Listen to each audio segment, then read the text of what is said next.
Tongi soat 7 kimdir endi ishga ketmoqchi bo'lsa, kimdir hozirgina ishdan charchab keldi. Kim uchundir bugun hayotida muhim ahamiyatga ega kunlardan bittasi bo'lsa, kim uchundir oddiy ishga yoki o'qishga borib kelish kerak bo'lgan kun.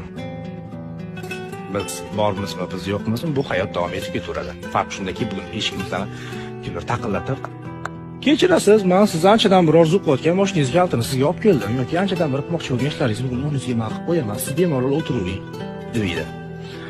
Так что ertangi kunimiz kafolatlanmagan. Albatta yaxshi niyat qilish kerak-ku, lekin biz ertaga uyg'onamizmi yo'qmi, bu fakt emas. Balkim bugun shu kunni o'zgartirish vaqti kelgandir, nima deb o'ylaysizlar? Qanaqa o'ylaysizlar? Mana men ham telefonlar jinglab, turib deb gaplashib yuribman. Ana.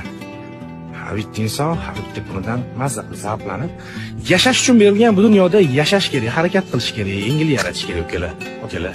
Tak что kuninglar xayrli o'tsin.